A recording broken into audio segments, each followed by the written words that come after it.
How's it going, everybody? It's Wardy here, and as always, we're back at it breaking down the latest in Mets land. And first and foremost, I hope you all had a tremendous holiday, whether you're celebrating Christmas, Hanukkah, Kwanzaa, whatever you're celebrating. I hope it was a great time for you and your loved ones, the same way it was certainly for me this holiday season. And now that the holiday season has essentially come and gone, let's now break down what is next for this amazing Mets team. Because in our Big Mets Update segment, we have to deep dive that, yes, the Mets may have already found themselves in deep negotiation with Pete Alonso and Jose Iglesias as of yesterday. We're going to get into that reporting along with Roki, Sasaki, and what are teams trying to do to make sure that they can certainly roll out a red carpet for his services. The MPB Japanese phenom coming over there that we're going to see make a decision by January 15th. That and more is what we're going to deep dive, everybody. So let me see your initial reactions in the comments down below. Thank you so much for smashing that like and subscribe on, and also thank you so much for hearing from our amazing sponsor here at BetUS that has you covered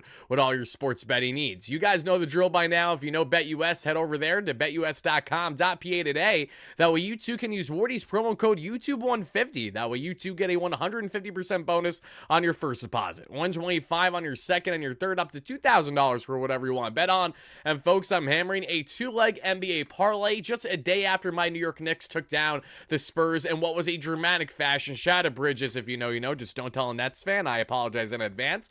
But now that I can't bias bet on my Knicks today, I'm going to unbiasedly bet here on the Oklahoma City Thunder to win outright on the money line at minus 225, and the Sacramento Kings in their own game at minus 240. That is going to be a $30 parlay that will hopefully win me around $31, so $61 total should both these teams win outright. Feel free to tail this bet, but please know I'm not a sports betting expert, just a diehard fan that loves to place daily bets here every day with our amazing sponsor here at BetUS. So thank you guys so much for hearing from them. Now let's hop back into this one and let's get into the latest here. And I know you guys see the Roki Sasaki graphic beside me, but we're going to go back to Roki Sasaki more towards the conclusion of today's show, because that is not going to be the bulk of today's discussion. What is going to be the main bulk of discussion is you guys have been wanting more Pete Alonso news. You guys have been wanting anything Mets news related, and it appears that we have found that yesterday. And shout out to my amazing followers on X for tagging me in this, because you guys are the exact reason why I'm able to chop it up on every single topic regarding the Mets as soon as humanly possible, because you guys tag me and stuff all the time.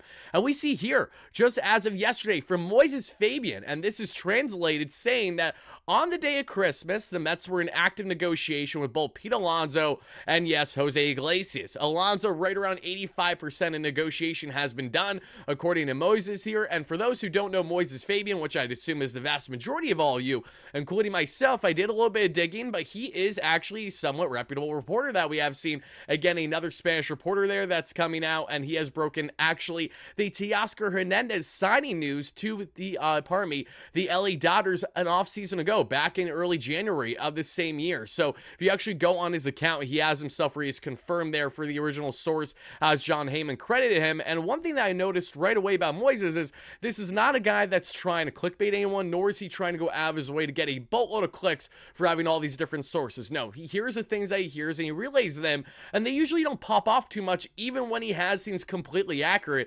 including what I'd imagine be the case in this one. Because again, all the writing has been on the wall. This goes back to our content last week on how Pete Alonso returning the Mets feels inevitable, and there are a plethora of reasons as to why that was.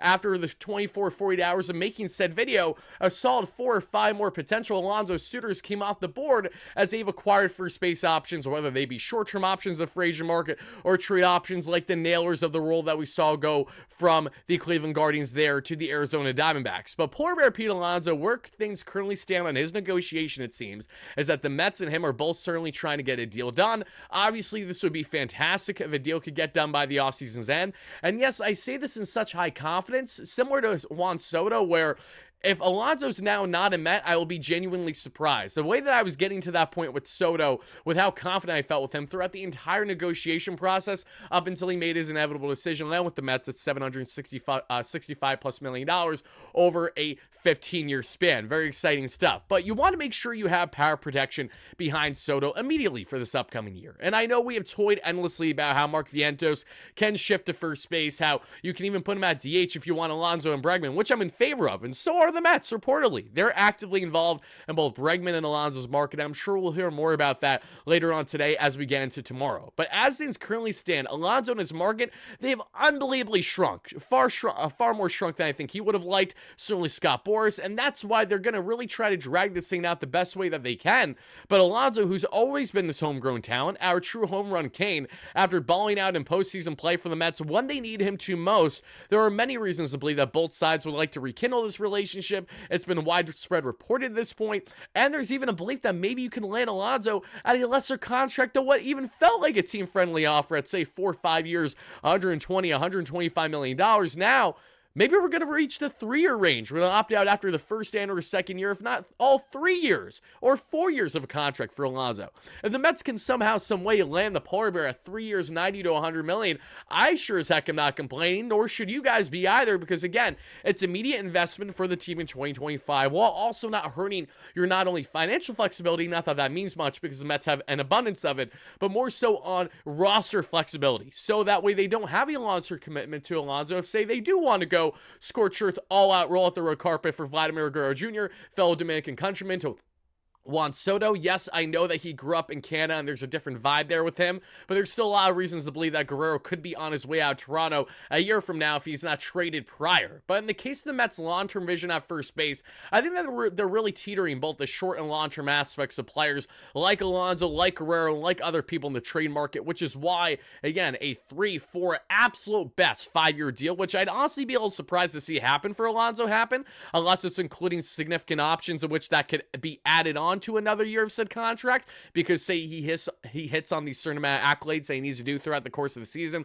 Either way, the Mets will continue to get creative with Alonso, but my confidence really hasn't wavered for a couple weeks now. I initially, heading into the offseason, had more pessimism than optimism that the Mets could bring back Alonso and Soto at the same time. And after seeing the negotiation process continue on with Soto, it became abundantly clear that if the Mets are going to land Soto, they obviously pitched to him how they want to make this the best roster possible every single year, while having, again, flexibility to move around guys and make sure that they're not completely stuck on all long-term contracts with everyone outside of Soto on the roster. But that's where Alonso comes into play, because even with the down numbers this past season, the regular season, you're still guaranteed 40-plus home runs, 100-plus RBIs pretty much every year out of Alonso, and even with the defense being subpar at times, which it certainly can be, it can also be very superior at times as he lays out the body. The base run, he can be Jekyll and Hyde. He can be great one way and they can be terrible another. So while there are uncertainties with Alonso and other facets of his game, we know what he is at bare minimum, and at maximum we know that too, and those are all things I think would be great in the heart of this Mets lineup, batting fourth yet again, this time behind potentially, yes, Juan Soto, Francisco Lindor, and others. That would only do wonders for this Mets lineup. It would make them automatically 10 times better for next season. You add an 8-WAR player in Soto who can't play defense well, and now you add in Alonso for another, hopefully, at least 2025, if not multiple years, for the power implementation. It'll be interesting to see if this is really at 85% negotiation, the way that Moises has alluded to here from his tweet, but I will give him the benefit of the doubt until proven otherwise. If we find out that Alonso makes his decision by the time we reach New Year, or right around that range, I'd say that, yeah, this is probably right in line with what Moises was saying. I expect active negotiation even during the holiday to an extent, because holiday festivities are certainly a busy and an important aspect of the day with family and loved ones, but especially when you're in a heavy negotiation with something like this, it could certainly make things change as time goes on, especially in the case of Alonso and the Mets and the urgency to get a deal done here. So we'll find out what happens with Alonso, folks, but as we do all off season where we cover everything with the Mets, we'll cover to a T what is next for him, and when we find out more, and hopefully when he's inevitably making his return here to Flushing, Queens, and with the Mets. But now, guys, let's go from Alonso to talking about another guy that I'm really excited about, and that is Jose Iglesias. You know, this is a guy that I wanted to shed some light on, because when we think of Jose Iglesias and his impact this past season, this is directly in hand with why I've told each and every one of you, the thousands of you who have watched my content throughout the course of the year heading into this offseason, that it feels inevitable that the Mets will bring back Jose Iglesias. I said for the bench, I fully expect them to bring back Iglesias and what will inevitably be a lesser role throughout the course of 2025,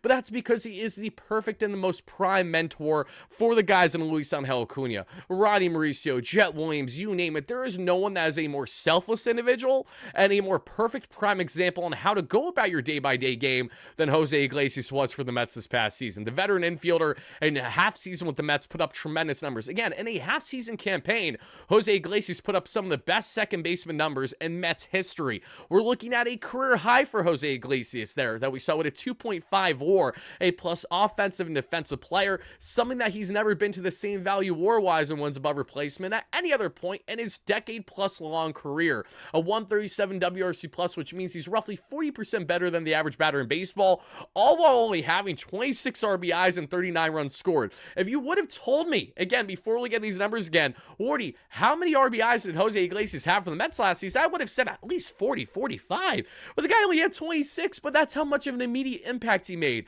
A 337 average, a 381 on base percentage, a 448 slug, which was tremendous. And mind you, Jose Iglesias' peripherals were 10 times better. Listen, the baseball savant numbers aren't anything overly sexy, so I'm not here to put them on a complete pedestal, but that's not what you're getting in Jose Iglesias. You're not looking at the guy that's going to have every single area where he's in the 100th percentile, but that just shows you, again, not a hard hitter as well, but tremendous in the whip percentage, the K percentage, and the expected batting average. A truly elite contact hitter, more of an anomaly in today's game because they are becoming lesser and lesser in today's game when you want more gap-to-gap power hitters. Iglesias' ability to go gap-to-gap for the Mets as well that we saw in stretches either down the first baseline, down the third baseline, or going gap-to-gap in general was tremendous for his extra base hitting. But when we look at the split numbers here for Jose Iglesias, folks, versus left-handed pitching this past season alone is why you got to bring him back. A 402 average, a 455 on base percentage, and a 999 OPS. And against righties, a 303 average and a 741 OPS. So it's not even like he's a liability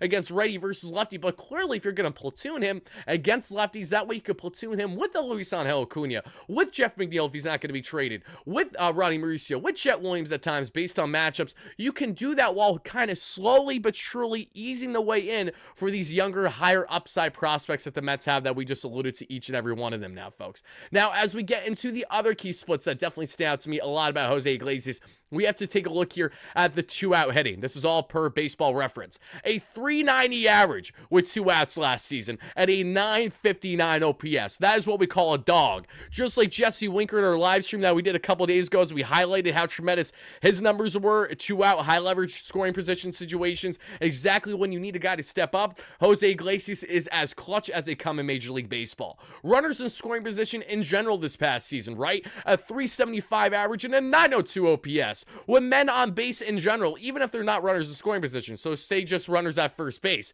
a 342 average and an 812 OPS. Jose Iglesias came in here, was as selfless and as humble as one can be, did exactly what the Mets asked, and brought us a rally cry in the most OMG, oh my God. I can't sing the song, so I'm not going to try, but the best hit imaginable that the entire team rallied around, from Minaya to Sevy to everyone involved in this organization. They were really letting it loose and having so much fun with it. We saw it as well in different family events. Even at Sean Manaya's wedding there, post-wedding, we saw them celebrate and dance to OMG Jose's song, which he was in attendance. When Francisco Lindor's one of his daughters had her birthday postseason for the Mets, we saw Jose Iglesias, Jesse Winker there, and they were dancing to OMG as well. I love the tight-knit family unit aspect that the Mets have built.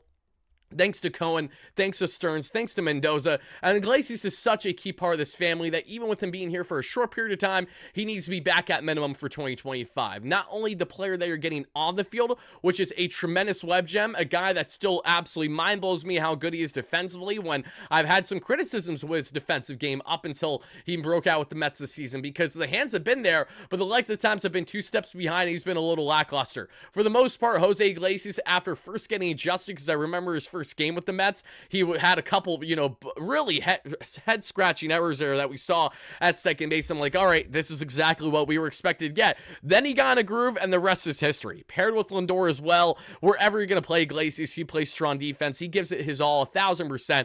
And when it goes to 2 out, runners in scoring position, hitting, say in the 9th inning, when you need that final big hit, he is bolting down the first baseline to make sure that he gets on there with an infield single or an RBI, whatever it may be. Jose Iglesias is just everything that you would want from a championship caliber organization. You need the top guys. You need the Sotos, you need the Lindors, you need the Alonsos, you need the Vientoses, but you need the guys that have the prime balance of tremendous off-bench options and Iglesias, but tremendous characters that really help the development of the younger players and keep the clubhouse afloat throughout the course of the 162.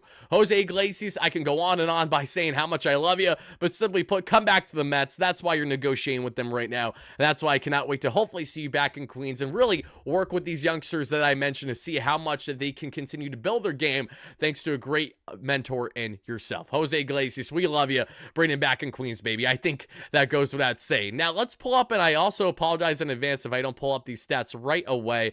They might not pull up the way that I want them to. I know I have them looming around here somewhere. There they are. Those are the Roki Sasaki numbers, folks. So before we get into Roki, let me know your biggest takeaway on the Mets apparently negotiating with both Jose Iglesias and, yes, Pete Alonso for the 2025 season. Are you for or against both of them returning the Mets? Would you like one or the other? How do you guys feel on the latest with Alonso and his sweepstakes? Jose Iglesias now finally linked with the Mets. I told you guys it would inevitably happen more, especially as more dominoes come off the board. And both Iglesias and Winker alike are two guys that I would absolutely love to see back with this Mets team. Even if the fit isn't necessarily the best based on position, if it's something that can be had, then I would absolutely love to see that happen for the sake of the vibes and also for the runners and scoring position aspect. Trying to be clutch. Not that 2024 defines everything that 2025 will be, but I do definitely can see some things carrying over from this past season into this new regime, a new realm rather, with Juan Soto leading the way, and it's all great things. So now, folks, let's get into Roki Sasaki, because as we see here from MLB trade rumors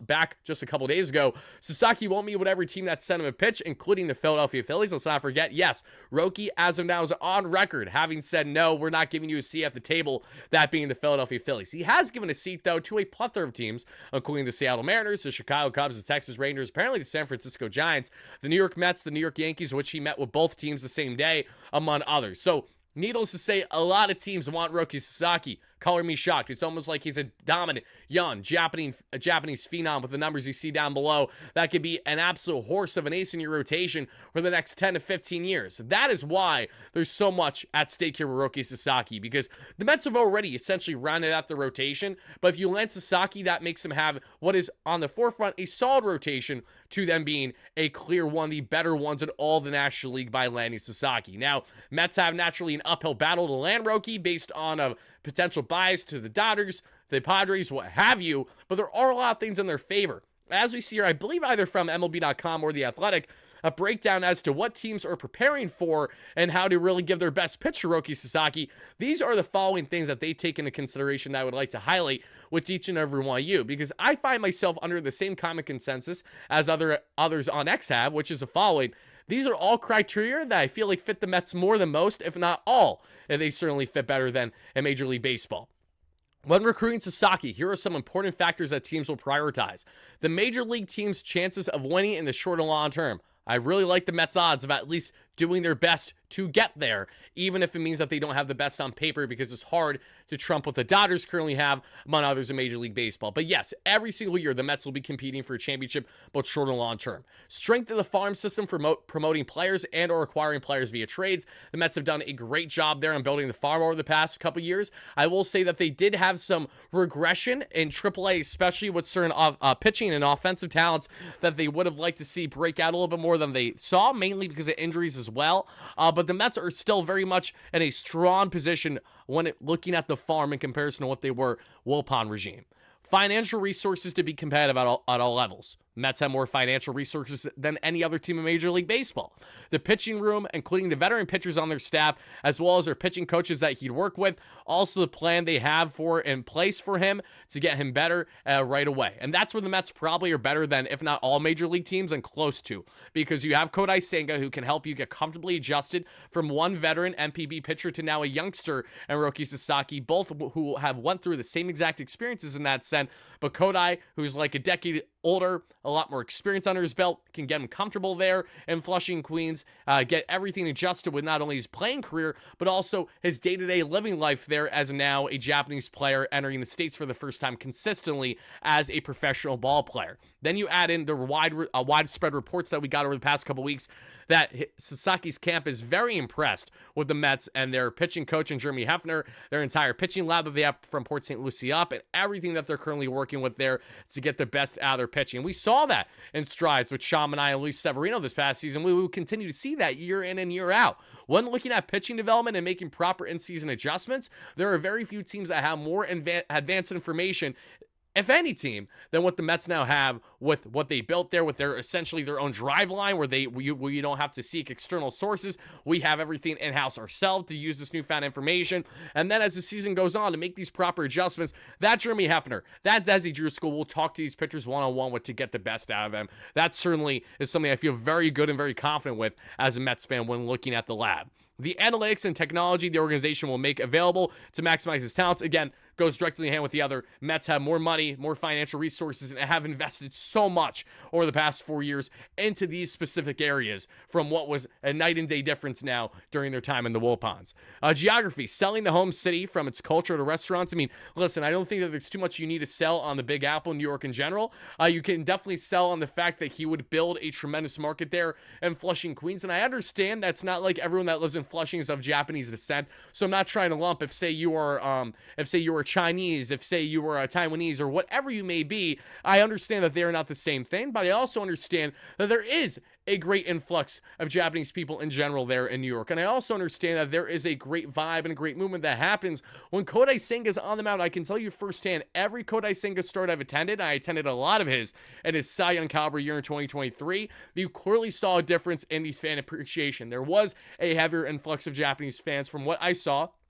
They went out of their way to see and seek his starts each time. I'd imagine that to be similar, but to a greater magnitude now with Roki Sasaki, along with all, fans of whatever your backing is, whether you're Spanish, whether you're Caucasian like myself, whether you are different Asian descent, it doesn't matter. All in all, this Mets team has brought so many different cultural backgrounds together, and that's one of the many aspects of sports that I love so much. It really is cool to see how that works and how we can all come together, especially for this, and group together, even with having different cultural backgrounds, among other things. I think the Mets really have a step ahead than some other teams in Major League Baseball on how to handle that cultural difference, that cultural diversity. You'd have to imagine that Alex Cohen, Steve Cohen, the entire Cohen family have a strong hold on that from their experience with Senga and everything that they deal with in the day-to-day life there as New Yorkers. So now going from the analytics aspect, let's talk about the translators and support staff the team will provide to help on and off the field. Again, Mets here, many other teams down here. They're looking great.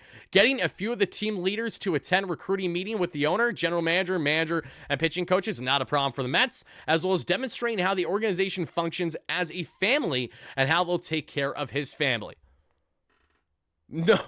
No ownership group has exemplified the family orientation aspect better or more obvious than what Steve Cohen has throughout the past 4 years. So yeah, I'm going to go on a limb and say that every single box here is checked off by the Mets for the most part.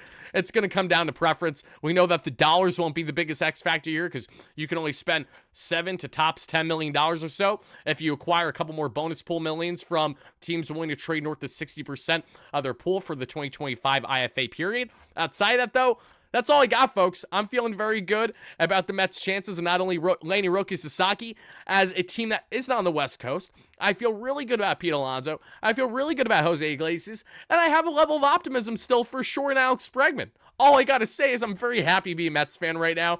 I look forward to breaking down more in Mets land on news, rumors, and everything in between with each and every one of you. Mets fans, thank you guys so much again for watching. Let us know your big takeaways down below on the latest with Alonso, Iglesias, and now here in Roki Sasaki. Until then, everybody, I hope you have a tremendous rest of your night, day, evening, whatever you're watching. Just be on the lookout. Daily Mets content is back at it now that the holiday has come to an end, at least for me. And I look forward to rolling out all things Mets all off season long for you amazing Mets fans. Peace out, folks. Let's go Mets, baby.